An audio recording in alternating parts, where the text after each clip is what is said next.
Tony 帮你做功课系列，你的品牌还在卖商品，全家已经开始抢生活入口了哦。今天来讲全家，我们吃吃喝喝，超商买饮料、缴费都会去的全家。全家超商发现台湾的钱越来越难赚，那解决的办法不是开发出爆品来赚钱哦，而是搞出个健康服务。这听起来是不是怪怪的？不过你可以去下载玩玩看，我自己用是觉得说这蛮屌的，可以看出一个企业发展的企图心这样。好，那看完这集，我相信你对全家会有不同的看法。这样，嗨，我是电商 Tony 陈，欢迎收看 Tony 帮你做功课系列。这个系列不讲大道理哦，只带你看精彩的商业案例或八卦。那你也可以思考看看能不能运用在自己的公司，那能确实增强你的生意哈。你也不用谢我，永远记得善待你的员工跟客户就好。那我们就开始吧。我们上一集讲了苹果的执行长要换人了。那这次我们来讲全家出现生存危机哦。这次来聊一个新闻，标题我念一下：内需外流冲击，全家董座铺危机，营收不再等自然成长。那内容是这样：全家董事长叶荣廷先生分享说，台湾消费市场正面临内需外流的压力。除了大家常出国以外，还有很多消费者会透过跨境电商来完成采买的需求。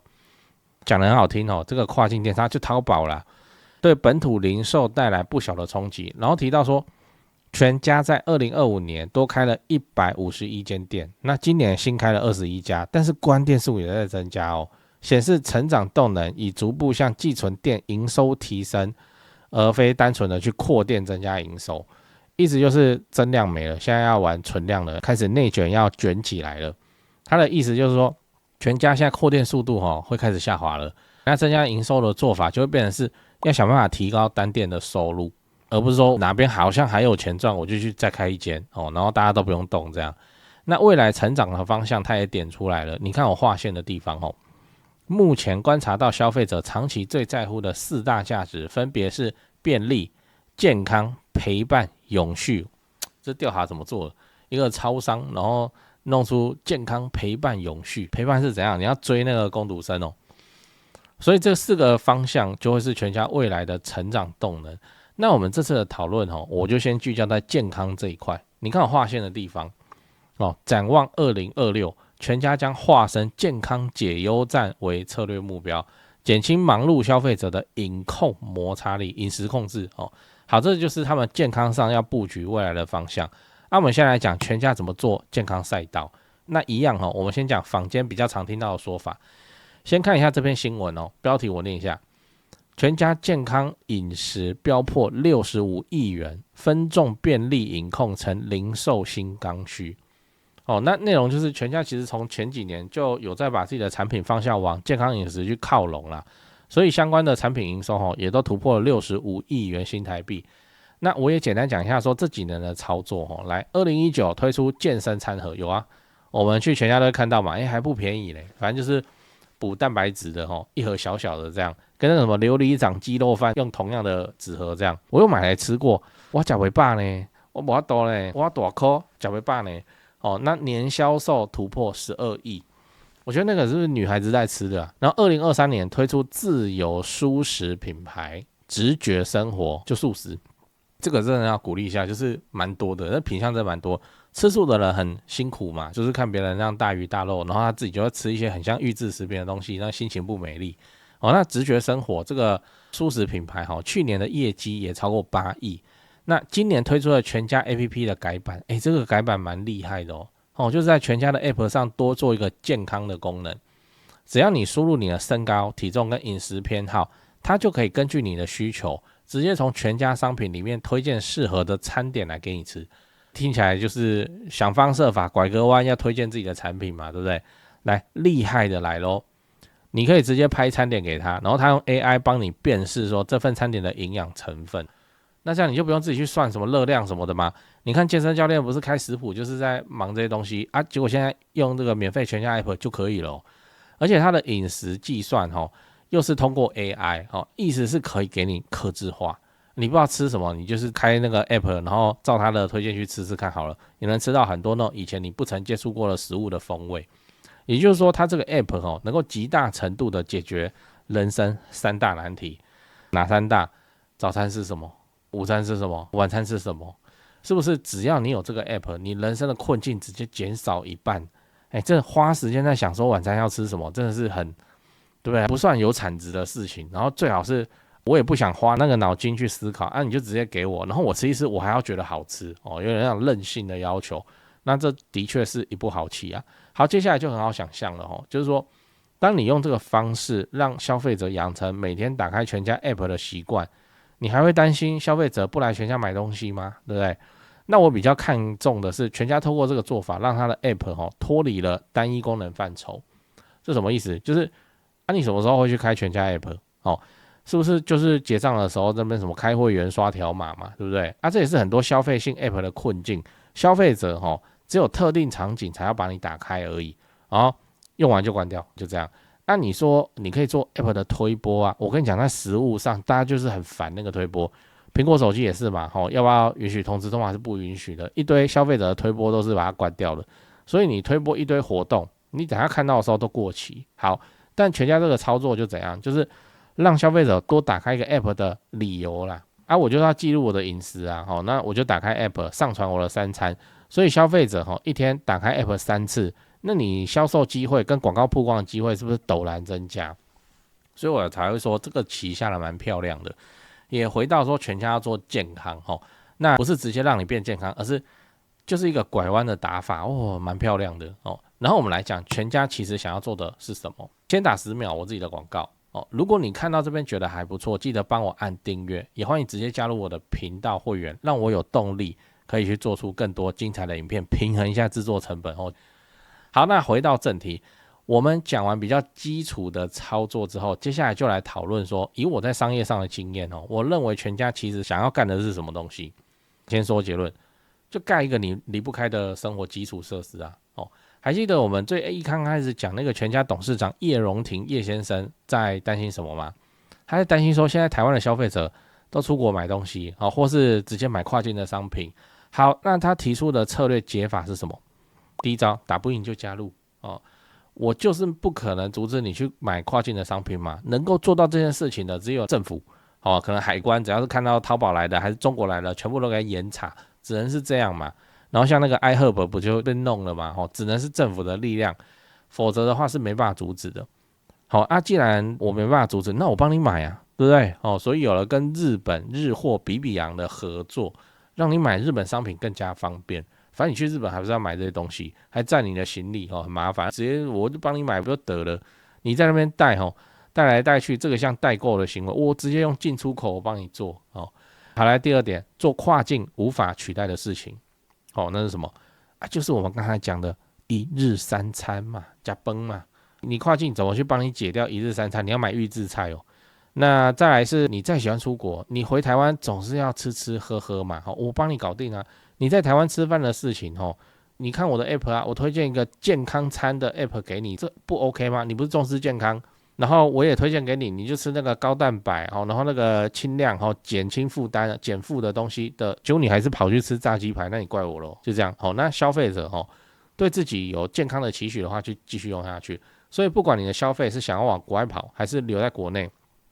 全家都想要做一个就是中途站就对了。这就是全家真正想做的事情想要盖一个你离不开的生活基础设施其实也不止全家这样子统一超也是反正都是这样啦。你生活上的方方面面我能包我都想要包。超商有个优势，它就不是一间餐厅只能卖你吃的，超商是吃的喝的用的抹的吞的狗狗用的通通都可以用我们也想象一下，当全家累积几百万人的饮食习惯、身高体重健康目标这种等级的健康数据，你觉得它可以拿来干嘛？它那个都是真实的资料，很有商业价值的为什么？那是结账结账有发票的，是真的花钱投票的，不是说就是办一个网络民调说你觉得这个孙淑妹这次的妆容好不好看，她有没有变年轻，然后大家一律回答好，不是这样嘛？要你花钱，这个你的反应你的记录，这绝对是真实的。我们以前那个 boss 也常常讲花钱才是真的啦。你做民调都做不出来你做民调大家往好的方向去说，为什么显得我是个好人？你知道你今天要来花钱买他就要考虑就是这样。好，那他累积到这种真实花钱的健康数据，那你发票存里面嘛它可以干嘛？可以反过来来驱动他的鲜食工厂要做什么产品甚至做更深的服务，就是用数据来倒逼回源头说，你看你官大权力大是一回事，但是现在市场反应数据出来就是这样，所以要听我的，我背后没有官，我背后没有八股，我背后有数据，好你来讲啊，就变成这样。好，我乱讲跟保险公司合作，对不对？跟保险公司合作，你只要有使用这个健康 App 的消费者，然后长期有使用，这个算优质客户吧，对不对？因为他们重视饮食啊，他们心血管疾病的几率就低一点嘛，所以保费就可以低一点嘛之类的，对不对？然后再来是，只要你有某某健身房的会员买健身餐盒就给你少10块就 OK 啊，互相引流啊，或是有全家的会员，反过来教练课在那个健身房就给你便宜3000块，可以做这种布局啊这个布局就是很有趣的地方，它能够让全家从一家便利商店就变成一个生活健康的管家，这样从单纯的超商就变成你的健康的顾问，这种等级的操作有没有很屌？好，来最后我们来讲说我们可以学到什么我最后来讲一下这个案例可以学到什么不然每次看一看就忘记了我做这些功课干嘛的，写那些八卦还是很花时间好，我们来看一下我们能学到什么。跟你分享一个词叫场景思维场景产品这东西就是这样，产品或服务都是这样，它就是要符合3个要件。第一个，特定场景解决特定问题商业就是这样不管你生产的是商品还是服务就是这样特定的商品或服务在特定的场景下去解决掉特定的问题，就是很场景限定就对了。你什么情况你要去买一个瓦班那个扳手，就是有东西要解嘛你的场景产品这些东西就出来了。好，那超商它可以 fit 的场景超级之多呢，因为它是通路什么东西都可以放，你各种乱七八糟的那个场景问题，它那边大概都能找得到相当的解法。我讲相当专业的解法可能没有，走进超商的时候偶尔买一台机车，这个也没人帮你但是它可以解决掉生活吃吃喝喝大部分的问题。那我们做生意的人很常犯的一个错误就我直接把自己讲死了框死了把自己定位成我就是卖什么的这可能在跟人家介绍很好介绍，但是实际上营运生意就尽量不要这样想比方说我就卖咖啡的嘛我就做房仲的嘛我就开餐厅的嘛不然你是想要怎样就固步自封啦画地自限。我们这样子想的时候，你的生意就已经被自己卡死在你怎么想你就是一个卖咖啡的那场景思维是什么就是说它不是管说你现在在卖什么产品而是你现在在经营什么场景场景用场景下去思考。我们一样用全家举例，你看全家做的是什么？他没有把自己定位成就是一个便利商店，不然他应该要怎样？他要让你超他妈便利嘛，对不对？便利商店还有不便利的，所以他就应该要24小时嘛，他就应该要什么都没有没的嘛。他往这边去发展，我跟你讲，这个凶险万分啊！因为现在的竞争你真的要去跟人家卷便利商店这件事嘛而是他用场景思维，大家来超商什么时段来，这都反推了出来。他现在要来经营你的早餐这个场景，对不对？我要来处理的是你下班想找点东西吃的场景还有你买跨境商品需求的这个场景。这个需求一旦发生，你就自然而然的就不然先去全家看看，就这样所以你也可以回过头来看你自己的生意有没有能调整的地方，不用画地自限人家买你的那个产品真的是解决特定场景的东西，那既然它是要解决特定场景的特定问题，那你看看你这个场景还有什么其他可以做的，或是其实你提供的解法表面上看起来像是咖啡厅，其实你真正核心需求就不是这个，人家就是要找一个装逼的地方拍美照，或是就是要躲出来或是在家里没办法念书，他要跑出来之类有没的例如说我乱讲咖啡厅，那你到底在处理什么？你在处理上班族下午精神不济的什么浓缩咖啡，真的是这样吗？有多少人是因为那个提神所以我要去喝一个浓缩咖啡？难啊，都嘛是什么口香糖都嘛是抽烟都嘛是什么什么有没的。你要走进一个精品咖啡很难大家去那个咖啡，你就觉得你在卖咖啡，做咖啡店的嘛？大家要干嘛？可能上班族或讲保险的或是什么，他要一个开会的小地方就好，桌上能摆笔电，店里有 WiFi， 然后有插座可以用，他就会来了，来就要低消，点什么他也不管。那整个会都开完了，只喝2口他也走了，他也没有要喝完。场景他有一个开会的地方就好。我们以前超需要的呢，跟客户约什么都约在外面，不然就是会跟会之间间隔很久。比方说下午1点半有一个会，然后再来就是只排到下午4点半，那这中间我要干嘛？我弄溜嘞哦，弄溜我会被干所以我要找一个地方凹起来，然后凹起来继续去开报价单，继续去干嘛那有一个地方可以让我好好的使用，这个我讲一下我的经验。我以前就是游走在台北盆地，到底哪边可以，就那个超商座位区。你说那个舒适也没很舒适，但是它至少就是提供给我几乎到处都有，然后有个小座位区然后让我可以归在那边，然后我就随便买个饮料，我也不想喝啦，但是就是进人家的店不消费，怪怪的。这没有立法规定超商现在没有所谓低消这种东西吧？可是我们台湾民众就很好啊，很善良啊，就是说人家是做生意的，我进去怎么可以这样那就是要买一点东西同时我买一点东西，我在那放着，我根本也不喝人家也不会来赶我，因为我消费了就是这样。所以你自然而然就可以经营出你特定场景的解法。你开咖啡厅，你真的那边想办法去打磨出什么世界冠军咖啡，你生意也好不起来。我告诉你又是你想经营的是那种就做一下的场景，我告诉你戏路大开，真的戏路大开。我们内湖科学园区附近的咖啡厅都是这样，你说那个有多好喝？哪有啊？然后咖啡也不用咖啡杯装给你，也是用那个外面饮料机的那种，随便没有谁真的是来喝饮料，大家都那边坐下来谈东西、谈事情、讲专案，或休息一下，或凹一下，降噪耳机一戴，然后先窝着，然后眼睛眯起来，都嘛是这样。那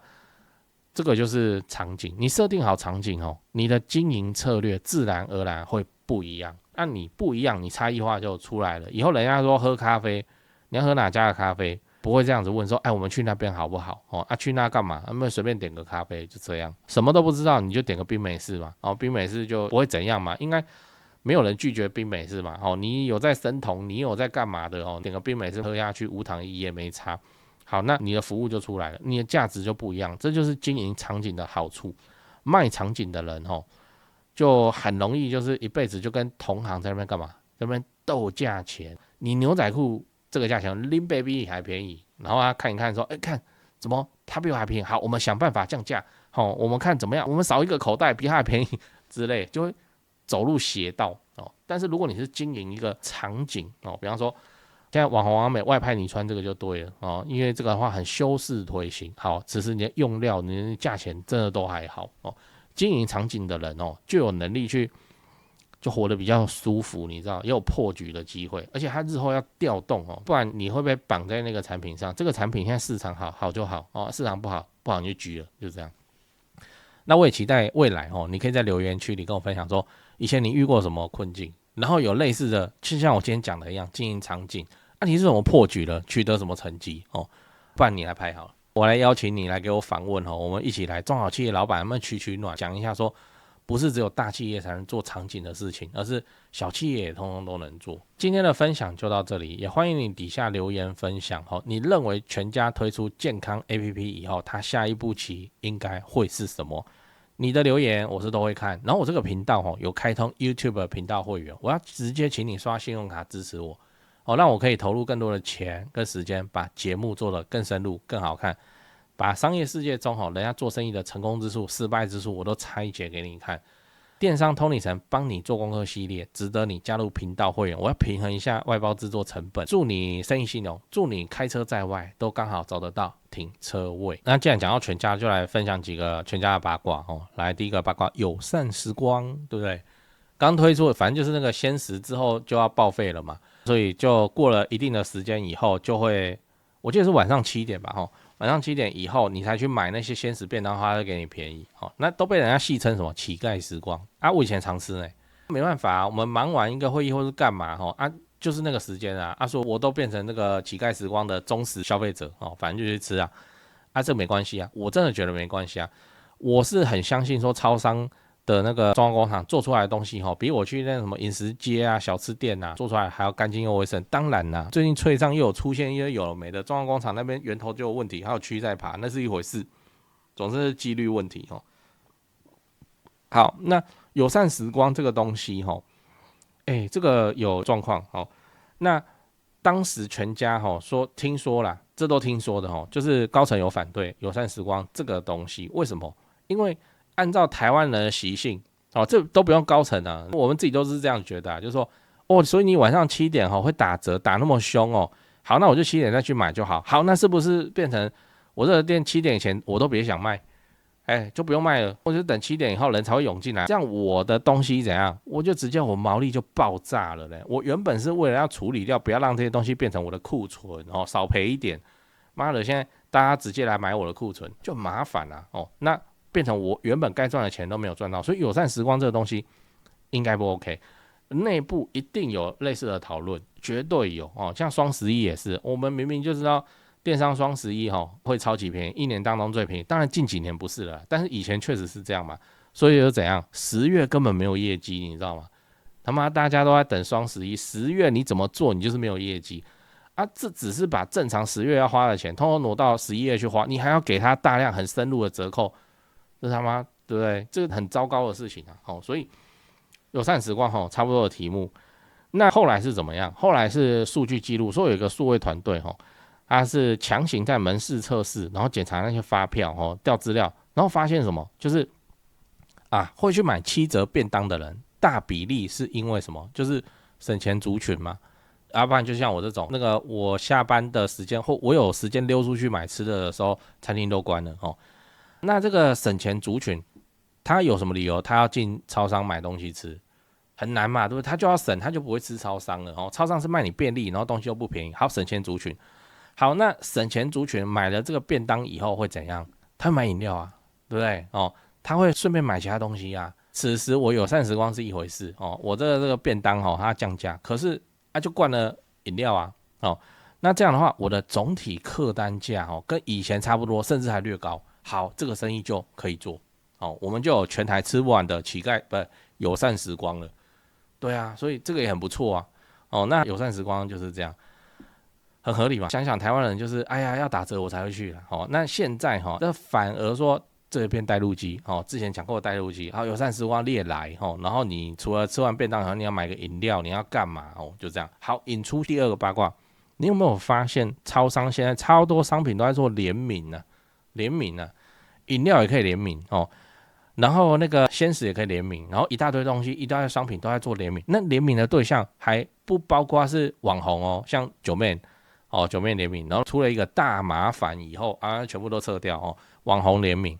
然后还有什么品牌的联名，像我才去看嘛，我好像是去哪家超商我忘记了，反正就是有可不可的那个新鲜屋饮料，可不可那不是手摇店我直接去买就好了，我都到超商了，为什么要一直联名为什么联名是这样就是互相。我先说一下超商原本里面长怎样原本它研发的流程一定是相当漫长的嘛，研发到量产到布到门市里面去，一定短的话2-3个月，这个长的话半年以上。可是你上架以后你销量不好怎么办？销量不好就要直接砍掉，很烦啊。变成说我全家自己在推我自己的东西，我觉得这个口味会重，这个饭团的口味会重，这个饭团的口味叫做我乱讲好了和牛烧肉，没那么简单它好吃是一回事，还有定价，还有促销折扣组合的问题，你怎么知道这个东西推了会不会中？所以你在负担很庞大的那个研发成本跟事务的成本。可是嘞可是你今天做联名会怎样？超简单，对不对？我印象比较深刻的，我看到的联名除了那个可不可的以外，我还看到那个美而美早餐，然后也是奶茶，新鲜屋奶茶。我靠，哪个勇士敢在上班早高峰，然后去喝那个美而美奶茶超商买去结账喝，你就不怕在捷运上面肚子痛大冰奶，我不是都这样吗？而且那个美而美或早餐店的奶茶喝起来就有一个，反正你一喝就知道那个就是熟悉怀念的味道。尤其出国很久，然后回来以后。那喝到第一口，我回台湾了就是这样。然后我等一下就准备要去拉一拉了。那个是油脂的问题那个油脂我们不好吸收，然后就变成肠子里面的润滑剂，然后跟你早上你已经一夜没有进食或者干嘛，你突然喝冰的，然后又油脂，那自然就会引发这个有点腹泻的情况。好，就这样早餐美而美为什么要一直联名啊？跟品牌联名，跟网红联名，到底是在联名什么这是这样，就是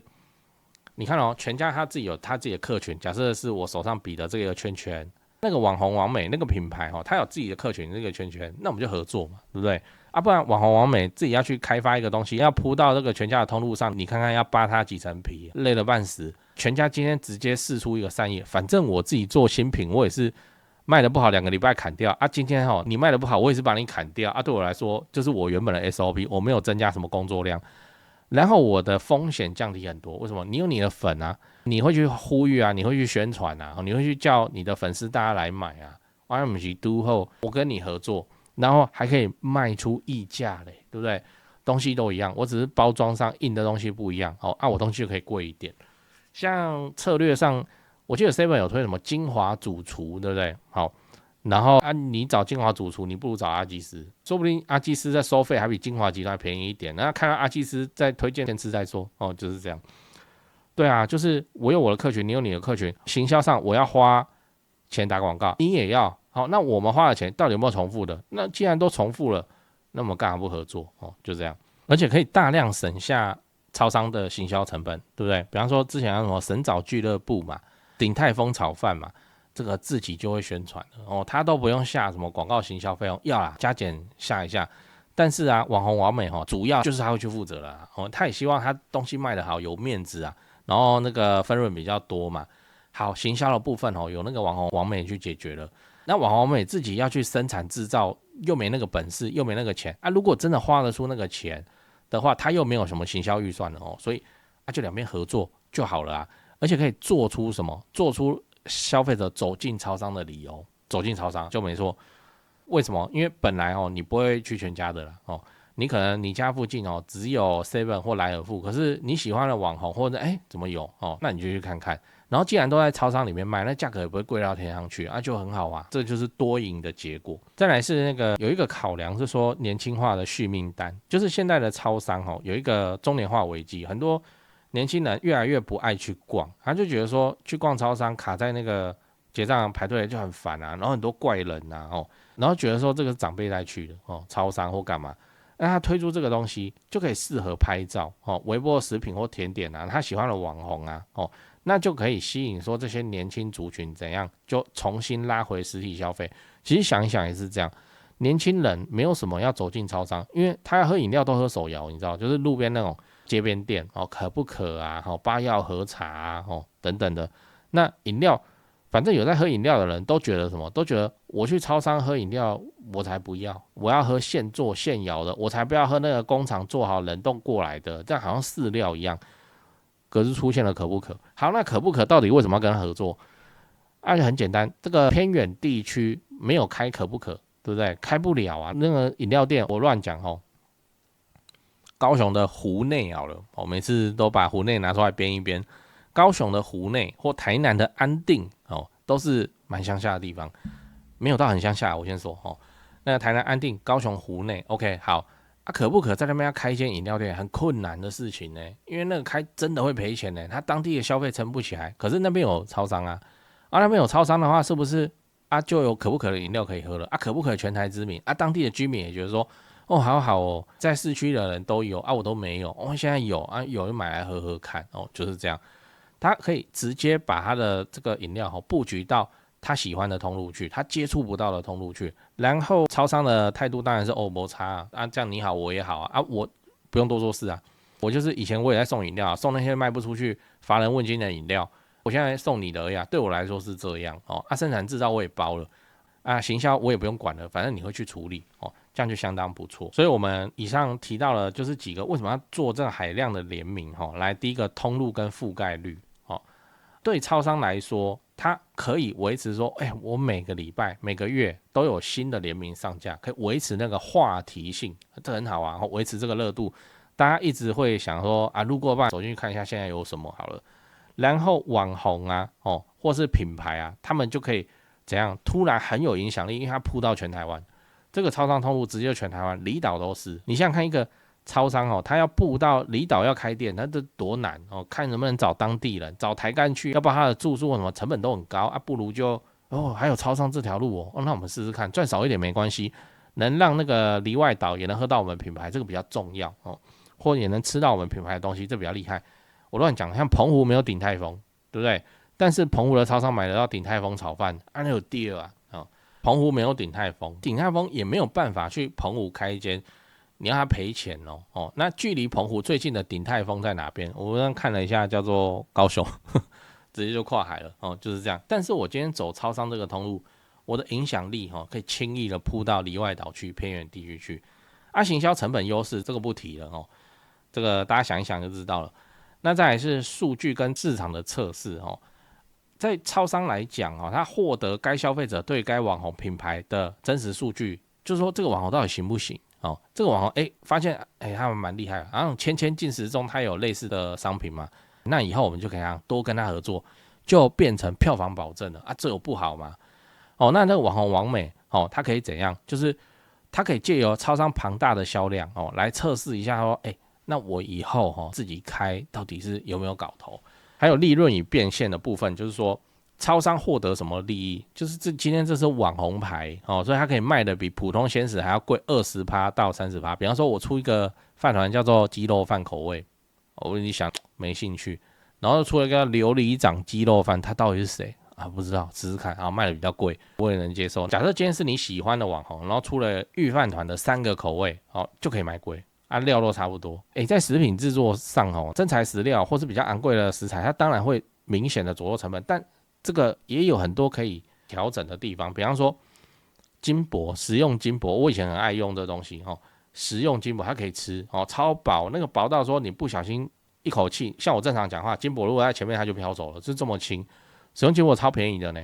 买也不是说免费啦，但是你可以买一大堆，